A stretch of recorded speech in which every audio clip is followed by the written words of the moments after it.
सभी को। अध्यक्ष जी, आप अपना परिचय दीजिए। मेरा नाम चौधरी ओम प्रकाश कश्यप, बालियान खाक प्रतिनिधि, राष्ट्रीय अध्यक्ष भारतीय कश्यप जनचेतना मंच। आज जो मीडिया कॉन्फ्रेंस अध्यक्ष जी ने की है, जो कार्यक्रम 10 तारीख का रखा गया है, उसमें समता, सुगम, स्वतंत्रता एवं बंधुत्व आधारित कार्यक्रम है। वीरांगना फूलन देवी के जन्मदिन के अवसर पर 10 अगस्त रखी गई है। मैं तो अपनी तरफ से अपने साथियों को से आह्वान करता हूँ, इस कार्यक्रम में सभी आए और इस कार्यक्रम को सफल बनाएं और समाज की को एकजुट होना होगा और अपने समाज की बात उठानी होगी, जो भी आगे हल हो सकता है। अध्यक्ष जी, एक बात आती है समाज की तरफ से, कई लोग कहते हैं कि जाति के नाम पर संगठन बने हुए हैं, कई गुट बने हुए हैं जिले वाइज, और अलग अलग राजनीतिक रूप से लोग सामाजिक संगठनों का भी इस्तेमाल कर लेते हैं। तो इनको एक किए बगैर कैसे आपका मिशन ये संभव है? तो इसके लिए आपने क्या सोचा है? मैं सभी को धन्यवाद देता हूँ। जितने भी संगठन हैं, वे कहीं ना कहीं समाज की बात को उठाते हैं, समाज का काम करते हैं, लेकिन कुछ व्यक्ति अपने स्वार्थ के लिए काम करते हैं। हम उन्हें आगाह करते हैं कि आगे ऐसा कार्य ना करें जो समाज में जो है उसका दुष्प्रचार हो और समाज में विखंडन पैदा हो। तो आगे चल कर सभी एकजुट होने का काम करेंगे और मिलजुल कर जो है समाज की बात को उठावेंगे और उसका कहीं ना कहीं हल कराने का काम करेंगे। अच्छा, एक बात कई लोगों से सामने आती है कि जब भी आपस में समन्वय का प्रयास किया जाता है, कोई ना कोई गुट खड़ा हो जाता है, उस समन्वय की भावना को तोड़ देता है। तो इससे निपटने के लिए आपने क्या सोचा है? उसमें जो है कोई कुछ ना कुछ जो है मिल कर बात करेंगे, उनके जो है विचारधारा को थोड़ी सी जो है आपस में विचार करके एक साथ बैठ कर जो है विचार विमर्श करेंगे और उसमें आगे बढ़ने का प्रयास करेंगे। क्या इसमें आप लोगों का कोई ऐसी कोर कमेटी बनाने का विचार है जो इस तरह का समन्वय स्थापित करे इसमें जो है और आपसी संघर्ष रोके समाज के बीच में? जिम्मेदार व्यक्ति को लेकर एक समन्वय आधारित एक मीटिंग करेंगे और हर सभी संगठनों से जाकर अपने विचार साझा करेंगे, उनके विचार भी साझा करेंगे और एक राय लेकर आगे बढ़ने का काम करेंगे। अच्छा, एक बहुत बड़ा मुद्दा जो पॉलिटिकल भी है और सोशल भी है, आरक्षण का मुद्दा है। इस मुद्दे पर अलग अलग नेताओं के द्वारा अलग अलग विचार प्रकट किए जाते हैं, जनता गुमराह हो जाती है। तो आपने क्या सोचा है कि आपका नेतृत्व, क्योंकि आप चौधर में भी हैं, नेतृत्व किस प्रकार आपस में समन्वित हो? ये लड़ाई हमारी बहुत पहले से चली आ रही है।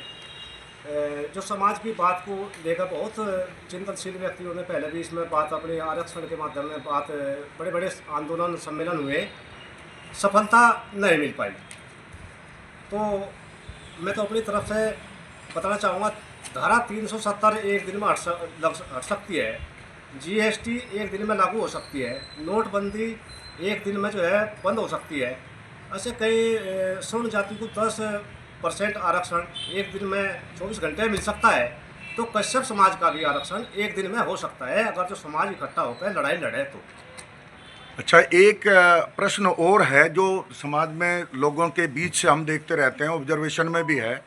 वो ये है कि जिस समाज का आप प्रतिनिधित्व करते हैं उस समाज से मंत्री भी हैं, विधायक भी हैं, सभी सदनों में प्रतिनिधित्व भी है, सभी पार्टियों में प्रतिनिधित्व भी है, नए राजनीतिक दल भी मौजूद हैं और ढेर सारे संगठन भी काम कर रहे हैं।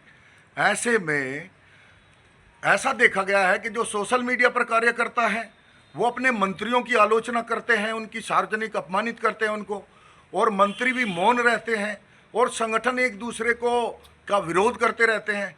तो ये परिपाटी बंद करने के लिए समाज की तरफ से क्या कोई अग्रणी भूमिका में कोई आता हुआ दिखाई नहीं दे रहा? इसके लिए आप क्या कर रहे हैं? समाज का कोई समाज एक है, पहले भी एक ही था, समाज आज एक ही है। जो राजनीतिक लोग हैं, सामाजिक लोग, ये संगठन, अनेकों संगठन की विचारधारा से थोड़ा सा जो है बिखराव है। थोड़ा मानसिकता के हिसाब से। जी। अन्यथा समाज तो पहले भी एक था, समाज को कहीं ना कहीं अलग अलग दिशाओं में बांटने का काम किया जा रहा, और समाज को जो है बिखराव का कारण भी जो है ये जिम्मेदार व्यक्ति है। हाँ, मेरा ये मैं ये पूछ रहा हूँ, एक समाज में जैसे मान लिया कोई मंत्री बन गया, माननीय हो गया, विधायक हो गया, किसी पार्टी का राष्ट्रीय अध्यक्ष हो गया, लोग उसकी सार्वजनिक आलोचना नाम लेके करते हैं, उससे समाज की छवि खराब होती है। तो क्या ये परिपाटी ठीक है क्या? और अगर आलोचना की कोई बात है तो आलोचना का रास्ता सीधा नहीं होना चाहिए, व्यक्तिगत रूप से बात करके नहीं कर सकते लोग ऐसा? और क्या उन लोगों को जिनकी आलोचना सार्वजनिक होती है उनसे आपस में बातचीत करके इसका समाधान नहीं निकाल लेना चाहिए? आप इस सवाल का जवाब ना पूछे तो बेहतर रहेगा।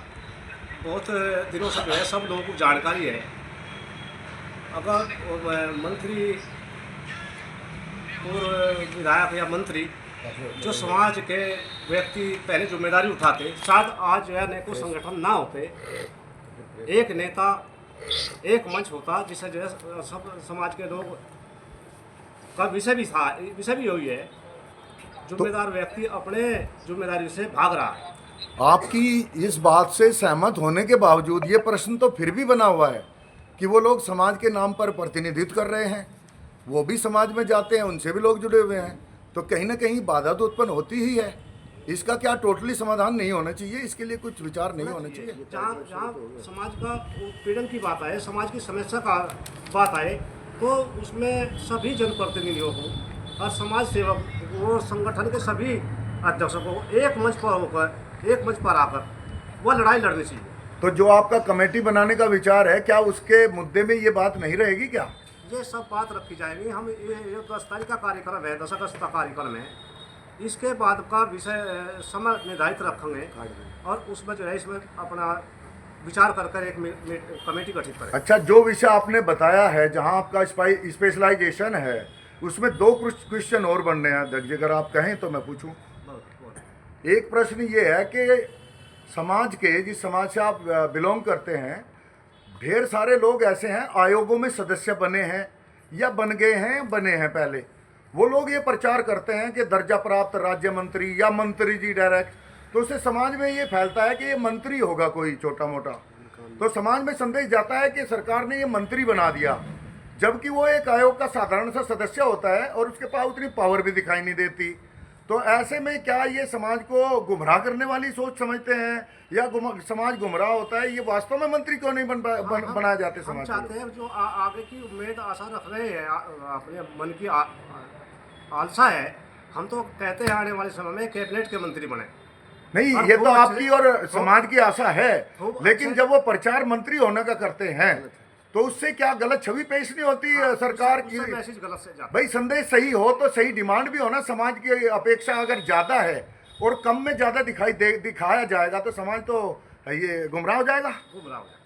अच्छा, एक प्रश्न और है, ये बहुत ज्वलंत प्रश्न मैंने देखा है, जगह जगह कहीं बलात्कार हो जाता है, कहीं मर्डर हो जाता है, कहीं कोई बड़ी घटना हो जाती है जहाँ पुलिस कार्रवाई सही निष्पक्ष नहीं हो पाती, वहाँ पर ढेर सारे संगठन जाते हैं, ढेर सारे नेता जाते हैं और वहाँ पर ढाक के 3 पात भी नहीं निकलते, सब वहाँ पर भाषणबाजी करके आते हैं।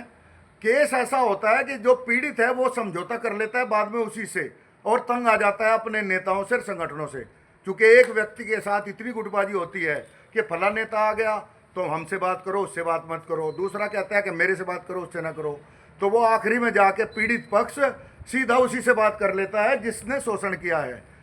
तो इसका क्या समाधान है?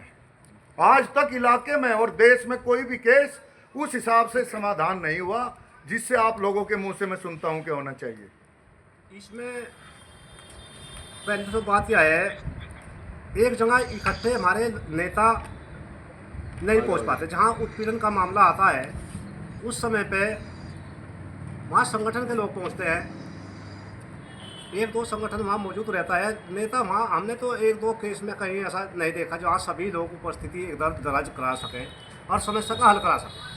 नहीं, कहीं ऐसा भी हुआ कि एक आज आया, एक कल आया, एक परसों आया, इस तरह करके सारे चले गए, लेकिन हल किसी से नहीं हुआ। जब पीड़ित पक्ष का आवश्यकता की जरूरत पड़ती है उस समय कोई मंत्री या विधायक वहाँ से जो जनप्रतिनिधि है समाज के, वहाँ में उपस्थित नहीं होते। जी, तो क्या आप उनसे अपील करेंगे कि वो उपस्थित हों?